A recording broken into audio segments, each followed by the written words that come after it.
প্রিয় মাধ্যমিক পরীক্ষার্থীরা, আজকে আমি তোমাদের জন্য একটি গুরুত্বপূর্ণ প্রতিবেদন উপস্থাপন করব, যেটি পরীক্ষায় আসার জন্য খুবই সম্ভাবনা রয়েছে।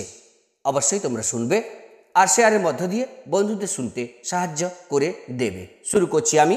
জ্ঞান চর্চা সহায়তায় পাঠাগার উদ্বোধন। নিজস্ব সংবাদদাতা তো পরীক্ষার্থীরা যে যার নিজেদের স্থানের নাম লিখবে এবং নিজেদের জেলার নাম লিখবে। 23 জানুয়ারি 2025 পাঠাগার নানা রকম বইয়ের আকর হয়ে থাকে, এ কথা সকলেরই জানা।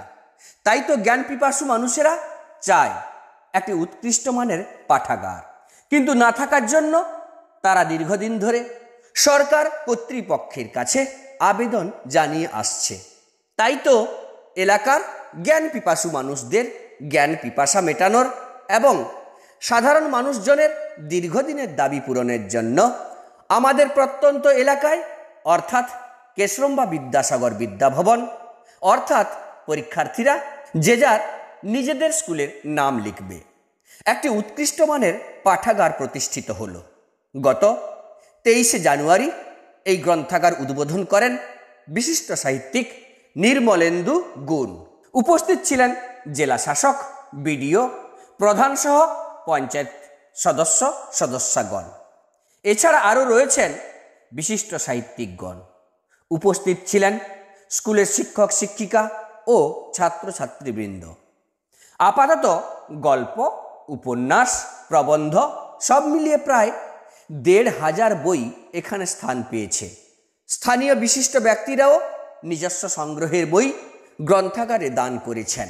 গ্রন্থাগার পরিচালন সমিতির সম্পাদকের সঙ্গে কথা বলে জানা গেল, আগামী দিনে ছাত্রছাত্রীদের জন্য প্রতিযোগিতামূলক পরীক্ষার জন্য 2টি বিভাগ খোলার পরিকল্পনা রয়েছে তাদের।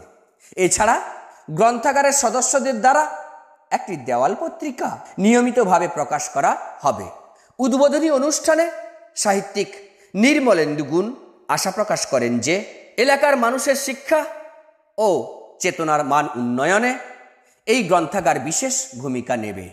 জেলা শাসক তাঁর ভাষণে বলেন, গ্রন্থাগার যাতে নিয়মিতভাবে সরকারি অনুমোদন পায় তার চেষ্টা করা হবে। বিশিষ্ট শিল্পী তানিয়া সরকারের সঙ্গীত পরিবেশনের মধ্য দিয়ে অনুষ্ঠানটি শেষ হয়। তো মাধ্যমিক পরীক্ষার্থীরা, এইভাবে তোমাদের সম্মুখে উপস্থাপন করলাম একটি গুরুত্বপূর্ণ প্রতিবেদন, পাঠাগার উদ্বোধন। তোমরা অবশ্যই মনোযোগ দিয়ে শুনবে। তোমাদের সফলতা কামনা করি। ধন্যবাদ।